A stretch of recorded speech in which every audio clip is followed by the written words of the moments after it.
Shalom saudara-saudara yang saya kasihi di dalam Tuhan. Bacaan Alkitab yang menjadi bahan utama untuk khotbah di minggu ini terambil dari kitab Kolose pasal 2 ayatnya yang ke-6 hingga ayatnya yang ke-15. Firman Tuhan demikian. Kamu telah menerima Kristus Yesus Tuhan kita. Karena itu hendaklah hidupmu tetap di dalam Dia. Hendaklah kamu berakar di dalam Dia dan dibangun di atas Dia. Hendaklah kamu bertambah teguh dalam iman yang telah diajarkan kepadamu, dan hendaklah hatimu melimpah dengan syukur. Hati-hatilah supaya jangan ada yang menawan kamu dengan filsafatnya yang kosong dan palsu menurut ajaran turun-temurun dan roh-roh dunia, tetapi tidak menurut Kristus. Sebab dalam Dialah berdiam secara jasmania seluruh kepenuhan kealahan, dan kamu telah dipenuhi di dalam Dia. Dialah kepala semua pemerintah dan penguasa. Dalam Dia kamu telah disunat, bukan dengan sunat yang dilakukan oleh manusia, tetapi dengan sunat Kristus, yang terdiri dari penanggalan akan tubuh yang berdosa. Karena dengan Dia kamu dikuburkan dalam baptisan, dan di dalam Dia kamu turut dibangkitkan juga oleh kepercayaanmu kepada kerja kuasa Allah yang telah membangkitkan Dia dari orang mati.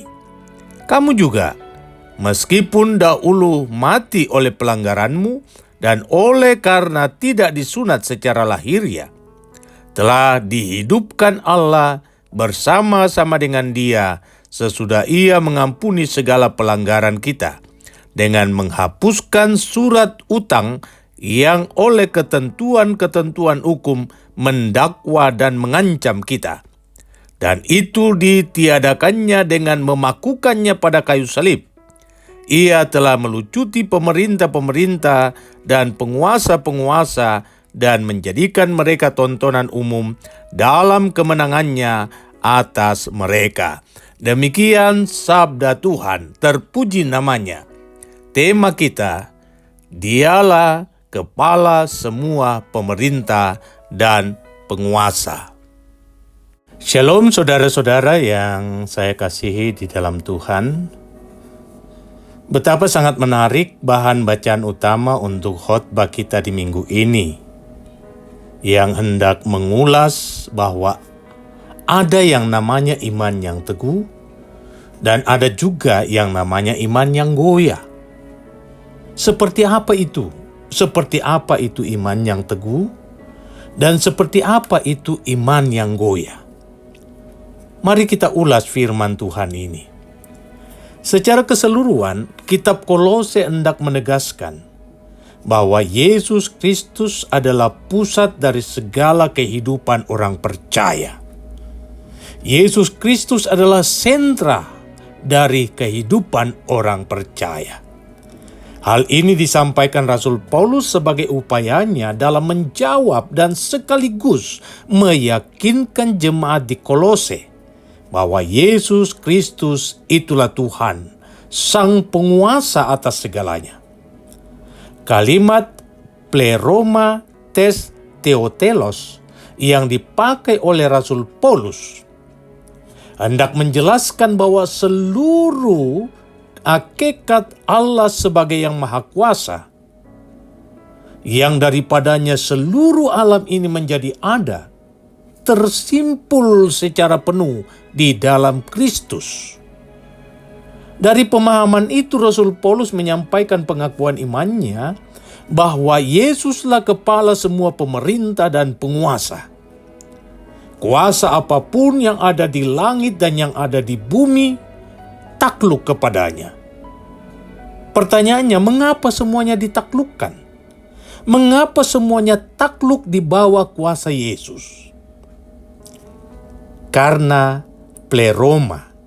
Kata ini diambil dari kata plero, yang artinya dipenuhi atau dibuat menjadi penuh. Ya, karena di dalam Yesus Kristus pleroma kealahan diwujudkan secara sempurna.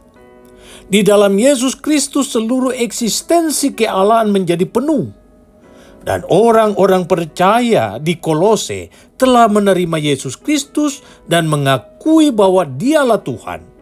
Maka mereka pun akan mengalami kepenuhan ilahi. Mereka pun kelak akan turut memerintah dalam kerajaan abadi. Karena itu saudara-saudara, orang percaya dipanggil untuk memiliki iman yang teguh. Mereka dipanggil untuk tetap beriman pada Tuhan apapun yang terjadi dalam hidupnya. Kemalangan hidup, penderitaan dan duka cita tidak akan menggoyahkan imannya kepada Tuhan ketika ia meyakini bahwa dirinya juga akan mengalami kepenuhan ilahi, di mana tak ada satupun kuasa yang dapat memisahkannya dari kasih Allah karena percayanya kepada Yesus Kristus. Sikap iman yang demikian akan selalu memberi rasa aman di tengah terpahan badai kehidupan. Poin ini saudara-saudara menjadi penekanan Rasul Paulus. Sebab pada waktu itu, ajaran sesat mengalami perkembangan yang sangat cepat dan pesat di tengah-tengah jemaat. Di antaranya, doktrin legalisme Yahudi yang mengusung konsep hidup beriman yang diperoleh dengan memutlakkan adat dan tradisi. Dari doktrin ini saudara-saudara, orientasi keselamatan tidak lagi di dalam Yesus Kristus, namun pada usaha manusia menjalankan adat dan tradisi. Selain itu, maraknya praktek kepercayaan pada kuasa lain di luar Tuhan, yang tentunya berakibat pada merosotnya kehidupan spiritual warga jemaat. Dari kenyataan ini, pada ayat 6, Rasul Paulus menggunakan kata paralabete untuk kata menerima. Kata ini dipakai sebagai bentuk ajakan kepada warga jemaat dalam menyatakan komitmen imannya yang disampaikan oleh Rasul Paulus dalam ayat selanjutnya. Lengkapnya seperti ini saudara-saudara. Kamu telah menerima Kristus Yesus. Karena itu, hendaklah hidupmu tetap di dalam Dia. Hendaklah kamu berakar di dalam Dia dan dibangun di atas Dia. Hendaklah kamu bertambah teguh dalam iman yang telah diajarkan kepadamu, dan hendaklah hatimu melimpah dengan syukur. Di sini Rasul Paulus dalam menyampaikan ajakannya, ternyata ia mempergunakan gambaran yang sangat dekat dengan kehidupan umat pada waktu itu. Ia menguraikan ajarannya tentang pertumbuhan iman yang sehat dan kuat dengan menjelaskan fungsi akar pada pohon. Akar selain berfungsi untuk menyerap air dan juga unsur hara dari dalam tanah, tetapi juga akar sangat penting dalam menopang berdirinya sebuah pohon. Akar yang tertancap kuat dalam tanah akan berfungsi sebagai fondasi, membuat pohon dapat berdiri kokoh di atas tanah. Pohon itu dapat bertahan dari terjangan angin dan badai. Akar yang kuat akan membuat pohon tidak mudah tumbang karena akarnya menjadi pengikat yang kokoh di dalam tanah. Analogi ini saudara-saudara dipakai oleh Rasul Paulus untuk menekankan betapa pentingnya berpegang pada ajaran Kristus. Karena itu untuk dapat berdiri teguh di tengah pesatnya perkembangan ajaran-ajaran sesat yang merebak di tengah jemaat, maka warga jemaat harus berakar pada ajaran Kristus sebagai sumber makanan rohani mereka. Ajaran Kristuslah yang akan memberikan pertumbuhan yang sehat, dan ajaran Kristuslah yang akan memampukan mereka untuk berdiri kokoh dalam iman yang benar. Rasul Paulus juga menunjukkan kepada jemaat Kolose bahwa dalam hidup kekristenan, keteguhan iman adalah sesuatu yang sangat penting. Jemaat harus memiliki keteguhan iman dalam hidup yang serba tak menentu ini. Keteguhan iman ini harus selalu dipelihara dan bahkan diberi kesempatan untuk bertumbuh. Jadi bukan hanya sekedar teguh, tetapi senantiasa bertambah teguh. Keteguhan yang senantiasa harus bertambah-tambah daya pelindungnya saat menghadapi tantangan hidup. Yang menarik saudara-saudara, kata teguh yang dipakai Rasul Paulus diambil dari kata biasa yang dipakai di dunia kemiliteran, yakni stereoma. Stereoma berarti barisan tentara, atau juga berarti benteng yang tak dapat diterobos. Jadi seseorang yang beriman teguh digambarkan seperti barisan tentara yang gagah berani, atau seperti benteng yang sangat kokoh dan sulit untuk ditembus. Karena itu, di tengah kondisi jemaat yang sedang dilanda oleh rupa-rupa pengajaran yang sesat, Rasul Paulus berharap agar seluruh jemaat mempertontonkan gaya hidup seperti barisan tentara yang gagah berani, dan juga menunjukkan sikap iman yang kuat laksana benteng yang tidak dapat ditembus oleh musuh.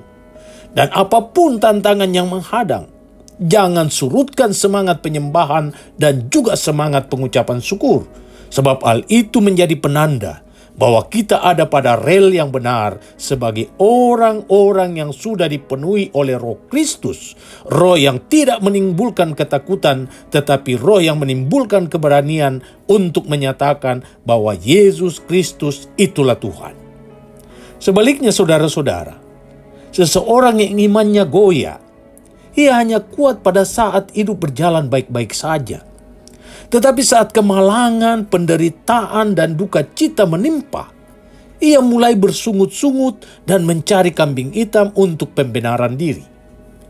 Orang yang demikian tidak akan pernah merasa tenang, hidupnya akan selalu ada dalam kecemasan, dirinya dihantui dengan perasaan takut.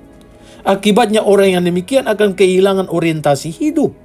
Dan terkadang mereka akan mencari jalan pintas untuk menyelesaikan masalahnya dengan menghalalkan banyak hal. Dan lebih dari itu, mereka tidak segan-segan meninggalkan imannya hanya demi mendapatkan ketenangan sesaat. Tema kita saudara-saudara berbicara tentang Dia, yakni Yesus Kristus yang adalah kepala dari semua pemerintah dan penguasa.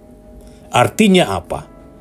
Artinya bahwa Tuhan Yesus kuasanya jauh melampaui kuasa manapun. Sehebat apapun pemerintah dan penguasa dunia ini menekan kehidupan anak-anak Tuhan, Yesus Kristus mempunyai kuasa yang lebih dahsyat untuk mematahkan dan menghancurkan kuasa mereka. Kekuasaan mereka hanya sementara waktu, tetapi kekuasaan Kristus berlaku untuk selama-lamanya. Karena itu tak salah jika Tuhan Yesus menyampaikan firman-Nya, dan itu sangat keras dan tegas untuk menggambarkan siapa dirinya sebenarnya. Mari buka Matius pasal 10 ayat 28. Di sana dicatat, "Janganlah kamu takut kepada mereka yang dapat membunuh tubuh, tetapi yang tidak berkuasa membunuh jiwa. Takutlah terutama kepada Dia yang berkuasa membinasakan baik jiwa maupun tubuh di dalam neraka."